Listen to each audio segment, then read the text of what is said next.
San Antonio. Have a seat, have a seat.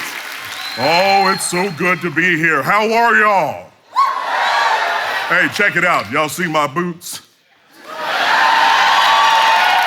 I'm telling you right now, when I come to Texas, my voice gets a little bit deeper, by God. Love being here. How many of you all have heard me speak before? Okay, so you all know about the voice.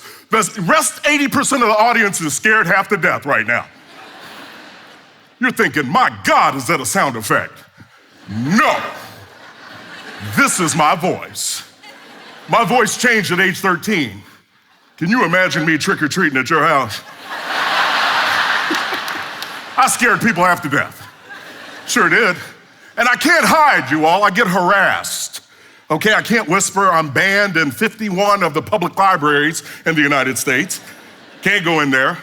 But I got my most heinous harassment at the Atlanta airport. How many of y'all flown through there? We'll have a prayer meeting later. Put your hand down. That's tough right there, boy. But I was there and these two little ladies were talking, little black lady, little white lady. And one of them said, I know who he is. Now, I figured they'd either seen me on the news or on the show with Dave, didn't think anything of it. I'm on the phone with my wife talking about how things are going, getting ready to travel to my next speaking gig. I'm not paying any attention, but I overhear them talking. They were going on a mission trip to Vegas.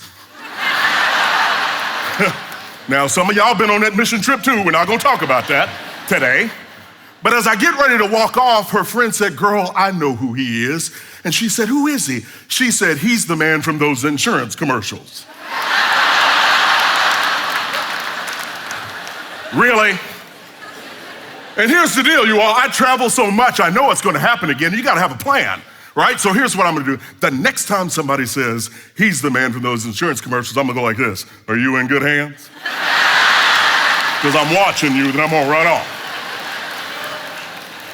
So good to be here with you all. I wanna share with you probably one of the most informative and life-guiding pieces of information I ever received from my grandmother.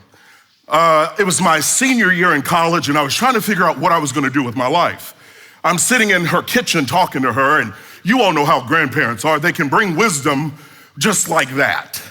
And I was sitting there and I was walking her through my three options, and she sat down with a little cup of coffee and she asked me a little bit about each of them, and we talked for about 45 minutes. At the end of that, she got up, patted me on my head, and she said, baby, it's easy. She said, you need to grab the opportunity and avoid the chance. Then she strolled on out of the kitchen like little black Yoda. Yeah, she gave wisdom, she was out, right? And I remember sitting there trying to figure out opportunity versus chance. What's the difference? A chance is 50-50. It's like a coin toss. But an opportunity is something totally different. It leads you somewhere. Now, I share that with you, especially as we talk through this context of you living your dreams. Because I truly feel like we have an opportunity as well, but we gotta wake up. We gotta change up what we're doing and do some things different. Because normal isn't gonna be enough to get you to where you wanna go. Or for example, did you all know 70% of people are living paycheck to paycheck? 70%. Now listen, I'm from Kentucky. I'm not the sharpest knife in the drawer. When I hear 70%, I think that's big. Right? I mean, you start to think about that, and I was gonna go talk to a college class and I wanted to explain it to them. Because too often times statistics will pass right by us and we don't even blink. And I was trying to think of a new way to explain it, so I'm gonna share it with you guys. So 70% means 7 out of 10 people. So think of 10 of your friends. Now some of you ain't got 10, borrow 2 from somebody. You know how on Facebook people say they have 5,000 friends? Please, okay? But think of 10 of your friends. According to that statistic, 7 of the 10 of those friends are living paycheck to paycheck. And that means that if one check doesn't show up, they now have what's called a situation. And those aren't fun. You wanna bring it closer to home? Think of 10 of your family members. According to this statistic, 7 of the 10 of your family members are living paycheck to paycheck. And see, you start to hear that and you realize, wait a minute, dude, this doesn't sound right. And nobody can tell because the exterior doesn't tell you the true story of financially what's going on. I've seen people dressed head to toe in Prada, Dolce & Gabbana. I've spent a lot of time out in LA and New York. They've got all these fancy clothes and stuff, but they don't have 2 nickels to rub together. But then again, I've met some people from Texas, got some cowboy boots, some jeans, maybe one of them big hats, and they don't look like they got much. But let me tell you something, they can write a check to make a bank bounce.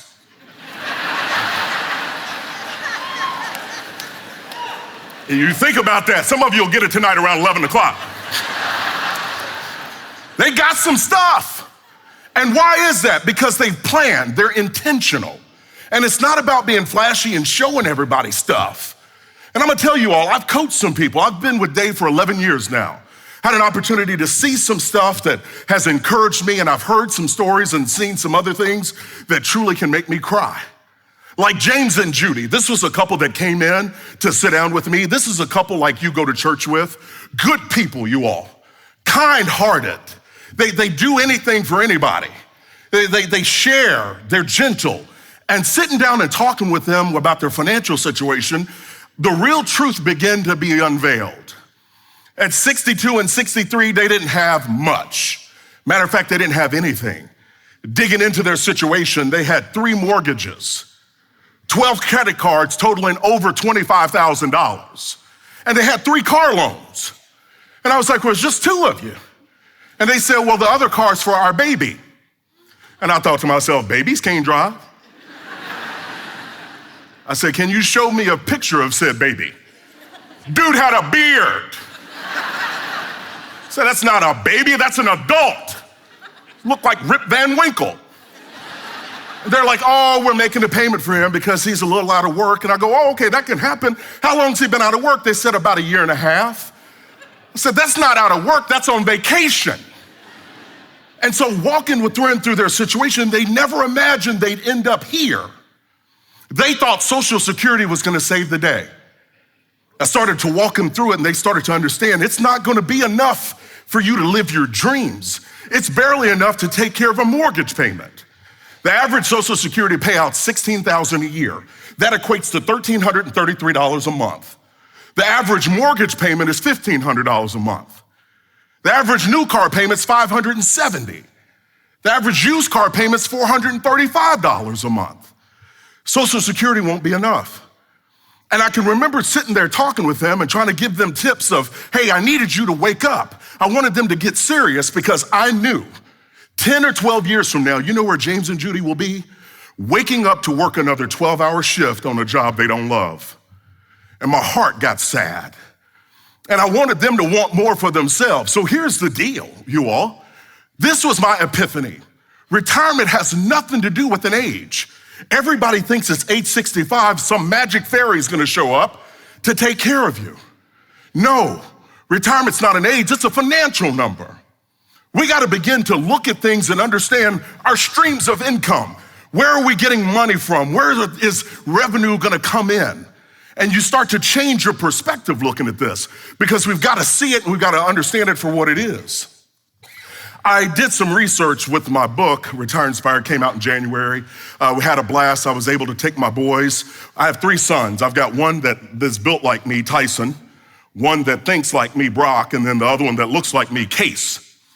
And we were on the book tour, and there's the bus and all that stuff, and my middle son came out beside me. He goes, hey, Daddy, this is pretty cool. I go, it is, man. I said, it's one of these moments that I wanted you all to be a part of. He goes, yeah. He goes, it's kind of cool to ride on this bus. It's got your big head on the side of it. I put him out. I don't know where he's at, okay?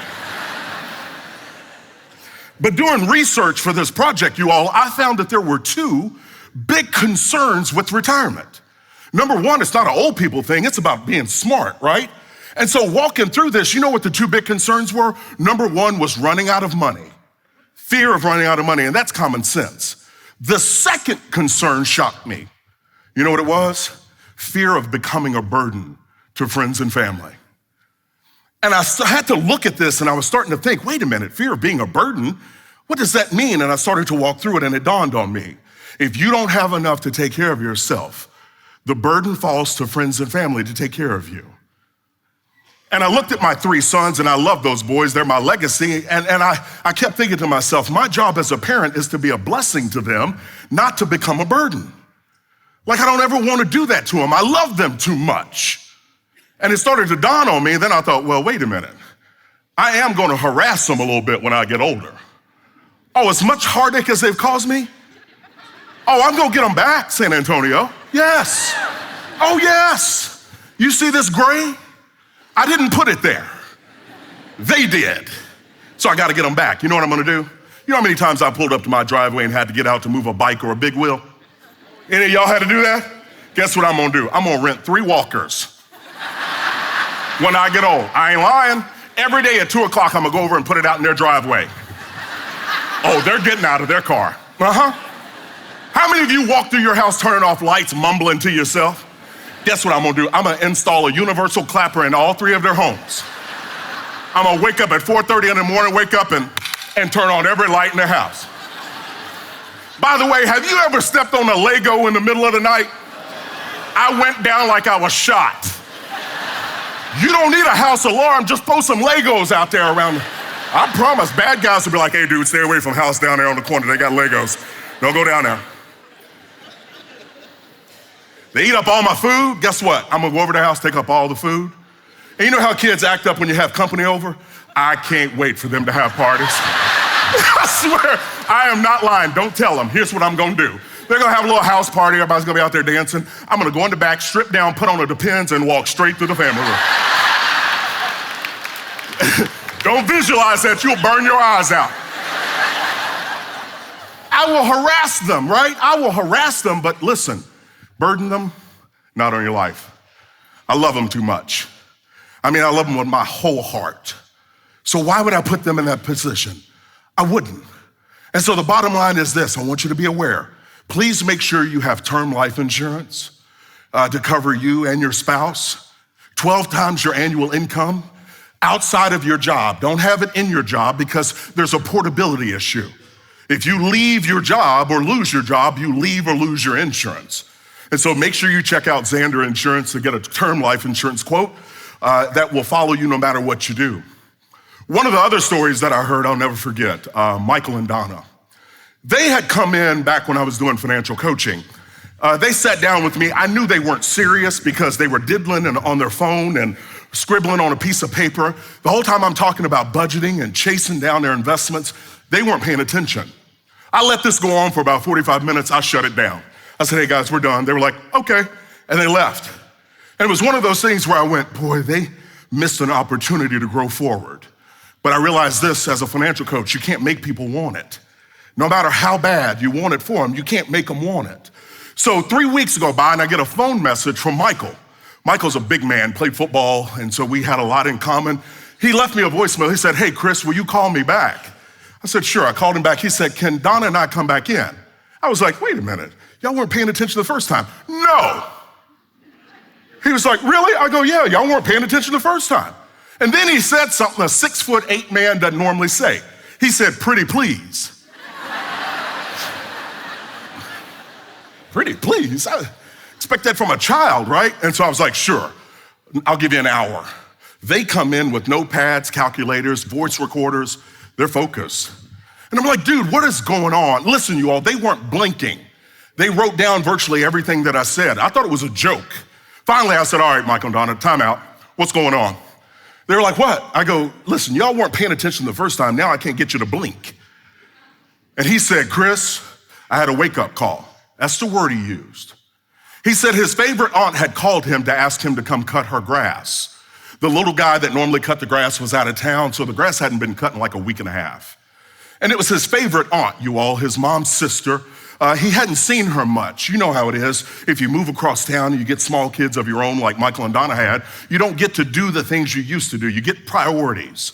And he said, Chris, when she called me, I knew I had to go. He said, I got up early on a Saturday morning, loaded up his mower on the trailer, grabbed the gas cans and went over there. And he said the yard was in bad shape, but he wanted it to look good. He said, Chris, this was my favorite aunt, the one that would send me money when I was in college or care packages. He said, I felt I needed to do this. And he got off the truck and got the mower unloaded and started cutting the grass. And you know how it is when grass gets high, you gotta go slow. He wanted this to look good. Came about lunchtime and he realized he had left his lunch on the counter because he was in such a rush to get there. And he said, I just decided I'd go in and grab some food in his aunt's house so he didn't have to leave. He was trying to get her yard done so he could get over and cut his own. And he said, Chris, I went in and I looked in the right cabinet and there wasn't much in there. There wasn't anything. He said he looked in the refrigerator, there was some condiments and some old orange juice and a small amount of milk. And then he got quiet. And I said, Michael, he goes, give me a minute, buddy. And you could tell in his tone, he was trying to collect himself. It just didn't make sense. And then he went and he looked and he said, Chris, I went in the left cabinet and he got real quiet. His lips started to quiver. I saw a tear getting ready to come down his face. And he said, the only thing that was in that cabinet was 7 cans of dog food. I said, okay. Now he's not talking at all. He's looking at me as if he's begging me to understand what he's saying, so he didn't have to say it. And I was clueless, San Antonio. I had no idea.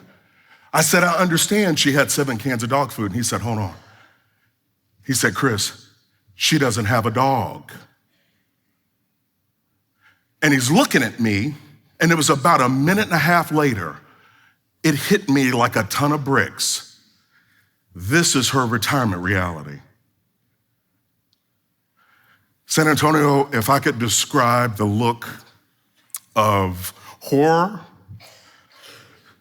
embarrassment, and regret on that man's face, that this was what his aunt was eating. I'll never forget it.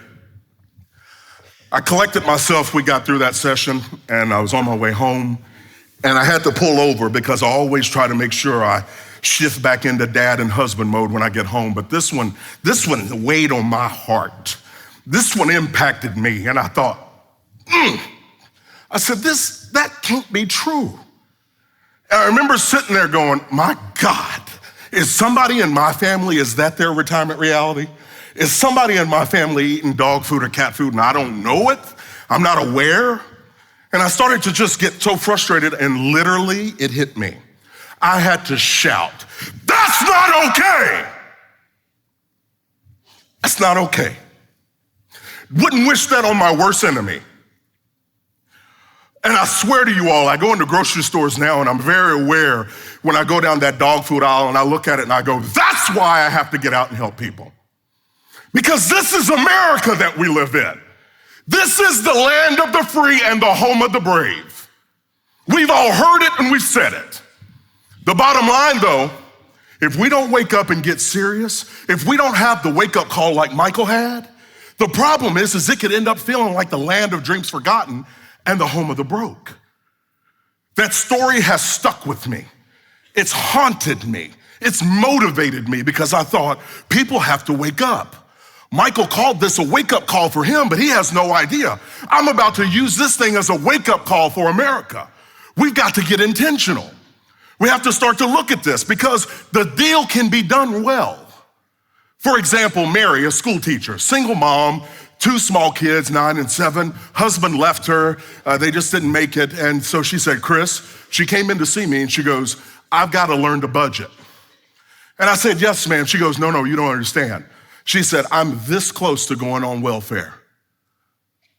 She had a 50% reduction in income when her husband left. So now she was motivated. She had a car payment, and I remember telling her, I said, Mary, little bitty woman, I said, honey, I said, you ain't gonna like me, but this car payment's got to go. She goes, but I like that car. I said, I don't care. And she looked at me, she goes, I don't like you. And I knew what she was saying. She didn't like the situation that she was in. She didn't like that she was having to make some real life choices. But I found something that motivated her 2 kids.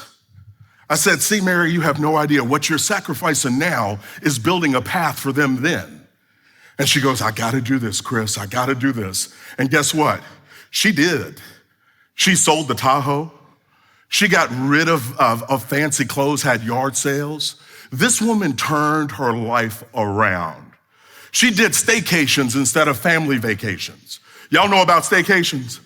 Oh, y'all know nothing about that, do you? That's where you don't go anywhere. You actually are off work and you stay home. and play games, because that's what they did. Monopoly, Rummy, you know all the fun games we used to play as kids before these phones were around. I told my boys that there weren't microwaves when I was growing up. They looked at me like I was a dinosaur. They were like, Daddy, how did you eat?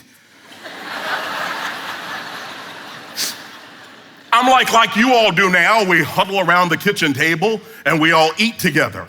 And we also do this other magical thing. We talk to each other. It's amazing. And so Mary started to do that stuff. And I realized if you wake up and get serious, here's the deal. You do retirement right, you can have more of two things than you've ever had before in your life. You can have more time and more money. But we have to wake up. We have to start to get intentional. And when you wake up, you realize time is something that we can use. Now, people that are in here, they might say, Chris, you don't understand. I'm a little bit behind, or I'm way behind. It's too late for me. No, it's not. Because you know where Mary's gonna be in about 12 more years? She'll be retired with a paid off home. This single mom that was this close to welfare is gonna be retired with a paid off home, living some of her dreams. It's not anything she ever thought possible. And see, the crazy thing is we know how to prepare. Watch this. How many of you remember Y2K? Okay, there's some young people in here. No, that's not an Xbox game. I'm not talking about Xbox. They're like, is that football or basketball, Hogan? No, Y2K, you remember that? And it was one of those things where you heard about it and they were like, everything's gonna end. We gotta get serious. And finally you go, whatever. But as the time got closer, we started to just hear about it more and more. And then you started to pay attention to it. You were like, well, maybe we should do something. And we didn't have kids at the time. And so I started buying packs of water. We bought a pack of ramen the size of that screen up there. My wife and I bought a jar of peanut butter the size of this table. It was so big, it took both of us to turn the top off of.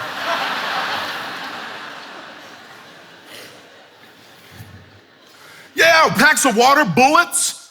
Oh, come on, Texas. You know, because they said chaos was gonna break out. And I turned into a Texan. I was like, I wish it would come up in here. I got something for some chaos, I'm gonna tell you right now. Don't look at me like that. There are some survival types in here. Oh, you got a can of Spam in your back pocket, I can tell. Because you don't know what might happen. And that's exactly what we all did, December 31st, 1999. And what'd you do? Let's go back there for a minute. At 11 o'clock, what'd you do? Lock your door, right? 11:30 on December 31st, 1999, you started peeking out your shade. 15 minutes before midnight, you went and got your gun and put bullets in it. Who am I kidding? This is Texas. That bad boy was already loaded, okay? And you all, midnight came. What happened? Louder, one more time. What happened? I'm still eating peanut butter. I'm so tired of it. Nothing happened. We did all this preparation and we got ready and nothing happened. And see, here's the deal. A lot of people aren't waking up to their retirement dreams. A lot of people aren't getting serious about that planning. They think it's this fictional day. But I'm gonna tell you something, retirement is coming. And it's more of, is it gonna feel like this? Like a countdown in the movies? You've seen The Bomb, where the people are sweating, cut the green wire, cut the red one, do something. You see sweat pouring off of them, it's stressful. But see, I don't think retirement has to feel like this. I think if we get more focused, you know what can happen? Retirement can feel more like this, a countdown to a celebration. You see, we've just gotta wake up and start to take some of the right actions. We've gotta understand what's at stake. One of the things I did was, I was coaching a woman, she was married for 34 years. Her and her husband came and saw me and she goes, Chris, I woke up one day and realized I was married to a stranger. After 34 years of marriage, and they were like they grew apart. They said they were so focused on raising the kids, they forgot to stay connected. And I was like, oh, that hit me right between the eyes with 3 young boys. And I saw, my wife who's, I married way up. How many of y'all married up? Guys, get your hands up. That's like a softball pitch right there. One lady elbowed her husband. She's like, are you tired? Did you hear the bald man? Put your hand up.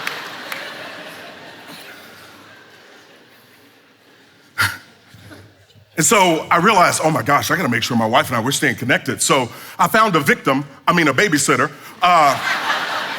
to watch our 3 boys, and we went out on a date night. And it was crazy because we had to make a pit stop before we went out on date night because our dryer, well, it was just done. I mean, I had prayed over it, kicked it, duct taped it. You know how it rolled. It just wasn't gonna work anymore. That dryer was spitting out hot air like this.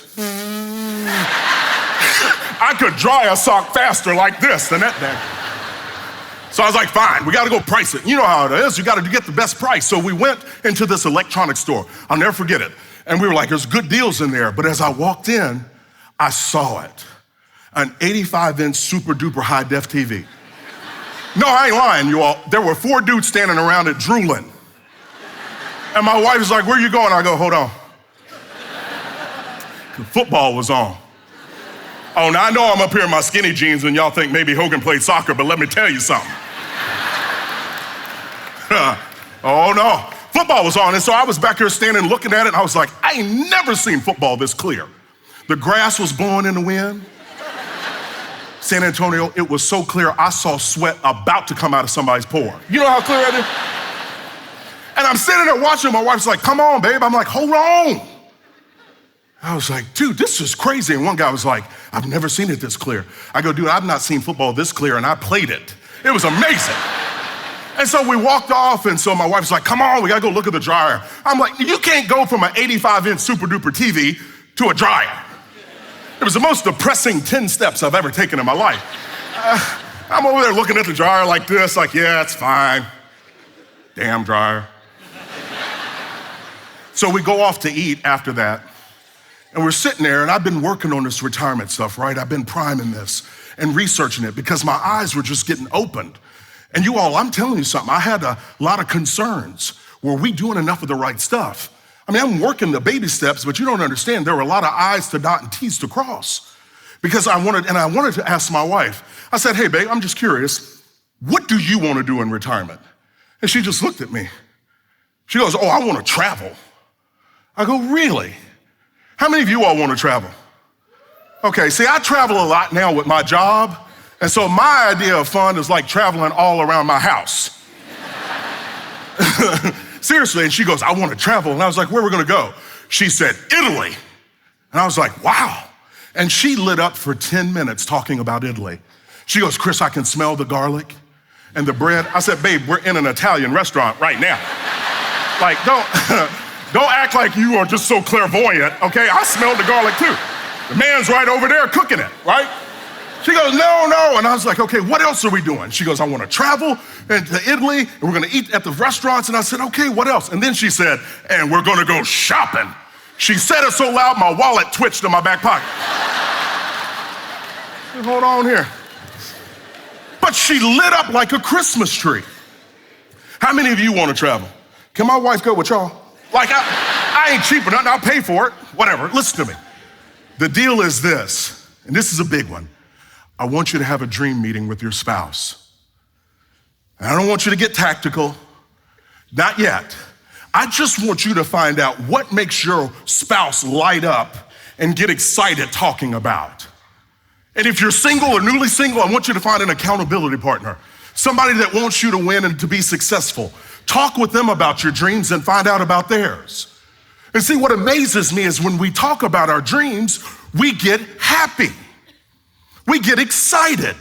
And see, we can get tactical later. Right now, you need to understand this and ask questions. And so as I asked my wife about traveling, she just lit up. I realized we've got more dreams buried down inside of us than we're aware. Some of us have gotten so busy, we've forgotten to dream. Some of us have gotten so busy, we've forgotten how. And so I want to share with you a few. I mean, maybe you just want to hang out at the lake house. You ever heard water hit the dock? It is a peaceful sound. Maybe that's one of your retirement dreams, or maybe you want to spend time with kids. This was one of the things my grandparents did an amazing job of. They planted some serious quality time inside this little country boy. Or maybe you want to start a business. You got this idea that's inside of you, or just spend time with your spouse. You know, you start to think about this stuff, or maybe you want to travel the world, like my wife. This is the picture that I keep in my office to motivate me. This is the picture of Italy. You see them little boats? What are they called? Gondolas. Okay, well, this body is not gondola safe. So I'm gonna be over on the dock with the life jacket while her and Pablo go sailing down. Well, I'll be like that. Because he'll bring her back when he gets done. Just go on down there, right? We've all got places we want to see. Or maybe you want to do some mission work. There's some places you'd love to go serve. Or maybe you just want to hang out at the beach and just sit still. My wife and I, we were on vacation a couple years ago, and we were sitting there, and I was having a blast. My oldest Tyson was out there playing in the ocean with some kids. Brock was throwing a football with another group of kids, and my little man was back here building a sandcastle with 3 little girls. I was watching him too, make sure he wasn't trying to get no phone numbers, right? But I'm sitting there with my wife, and I'm like, babe, this is fun. You see, I didn't have anything in my hand buzzing, ringing, or dinging. I didn't have any place to be. Everybody that I loved the most was right there. And so I stood up and I was going like this. She's like, what are you doing, dancing? I go, woman, come on. You know I got more rhythm than this. I was letting my sunblock dry. Oh, I mix a 50 with a 40. Listen, here, I come back lighter from vacation than when.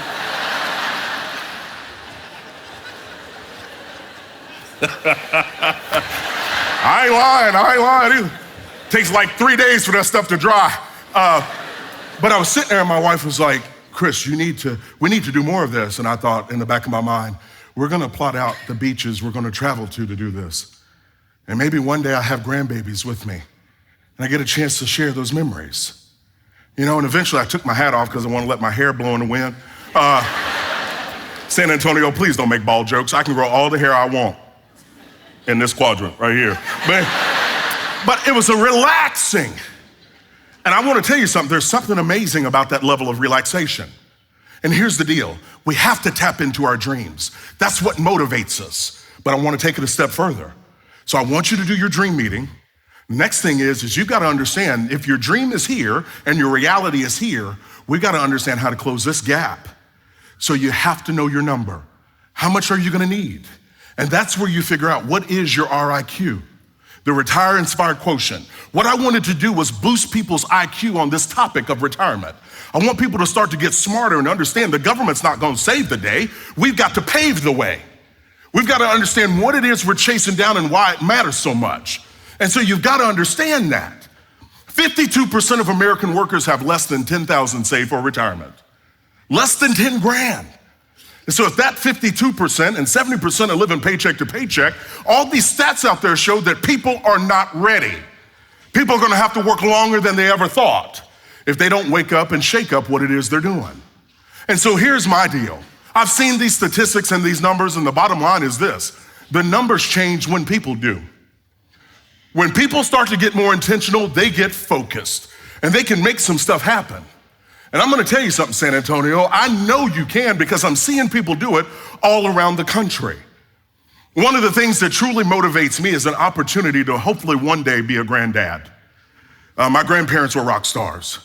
I got my photo albums out a few weeks ago, and I wanted to show my boys, my grandparents are all deceased now, and I wanted my boys to see the pictures of their grandparents and great-grandparents. And they were like, Daddy, why are you showing us this? I said, well, son, I need you to understand something. I need you to know where you come from. I need you to know why your daddy fights so hard. It's in their honor and their memory, because I'm paving the way. You all know something hit me. My boys left my office. I closed my door and I sat there. I cried for 10 minutes. Hadn't cried that hard since the loss of my grandparents. And the thought hit me, what would I do to get one more hug? It's not a check I wouldn't write. Just one more hug. And I thought it was that honor of my grandparents, of the thing that I'm trying to push. I want to make sure I pave the way for a better day for my kids, because every parent wants their kid to have better. The bottom line is how's that going to happen? We have to do better. We've got to tap into our dreams and get motivated. We've got these rocking chairs my wife and I love to sit out on at our house, and we've got chairs like this. Now, that is not my yard. You know, my grass wouldn't be that tall, okay? Because I'm scared to death of snakes. You got to keep the grass low, people. Keep it low, okay? But my wife and I sit out there and we hang out, and we've had some fun conversations and we've had some serious talks. We've talked about retirement dreams out there, but you know what my biggest dream is? Be honest with you. I want to travel, sure, do some stuff. I want to have my wife be happy. You know what I want to do though? One day, instead of there just being 2 chairs, I dream that there are 6 more chairs out there one day. My babies join me. They're older and they've got grandbabies now running around out there messing up my grass, right?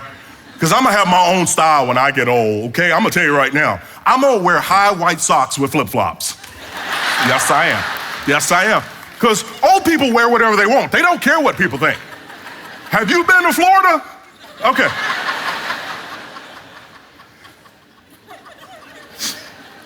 But I'm so serious about this, I've already picked out my grandparent name. Listen, you wanna hear it? My kids are 12, 11, and 10. I know I'm a little early, all right? But I've already picked it out. You wanna hear it? Check it out. Big Pop.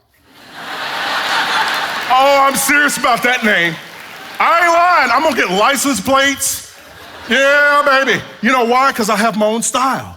But here's my dream, that one day my grandbabies run up, they say, Big Pop, Big Pop. I go, oh yeah, oh yeah. Like my wife's name will be like Meemaw or something, but I'm gonna be Big Pop, right? And so they come up and they say, our daddy said you took them to Disney when they were little. And my wife and I surprised them. I go, yeah, we did. And they'll say, well, we wanna go. And I'll say, well, go tell your daddy.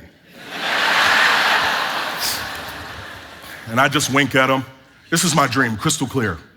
I see this in my heart. And the grandbabies come over and help Big Pop out of the chair because I got my gut, right? My beard. I say, come on in here, Big Pop's got a surprise. Big Pop and Meemaw got a surprise for you. And we hold the little hands and we walk in the family room, and who knows how we'll order stuff by then, right? Be via hologram or something, who knows, right? But you hit a button and this woman will pop up and she'll say, how can I help you, Big Pop? It's my screensaver name too. Listen here, listen. I got my grandbabies there, my wife, and here's the deal. You know what I tell her? I need 12 tickets to Disney, 12 airline, 12-night hotel stay, and a button will pop up that says pay with cash. And hold my wife's hand, we hit that button, and guess what we do? We go. You know why? It's planting memories inside of them little people. Now, I'm not saying you all have your dream too, but I'm gonna tell you something. I was a part of a national championship football team. They gave us this ring and it's cute. But can I just tell you, walking through Disney with them little grandbabies,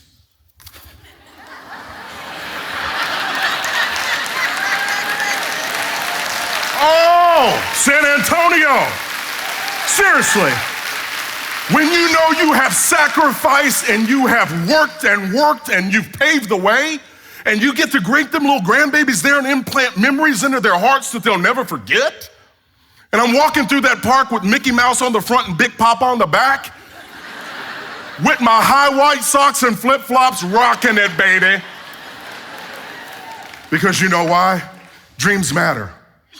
It matters, San Antonio, and you're not done yet. I don't care how old you are, you're not done. If you woke up and you've got breath in your lungs, you've got an opportunity to do better, if you choose to. And I'm gonna tell you something, if my grandmother was here today, you know what she would do? She'd look at y'all and tell you right now, don't you dare leave your retirement dreams to chance. It's an opportunity. And she would encourage you just like I am, because I know you can do this. You know why? Because I'm here to help. We're not in this alone. You've got dreams you're chasing. You've got stuff you want to do and people you want to do for. My charge to you is this: let's get it done. God bless you all. Thank you. Appreciate you. Thank you.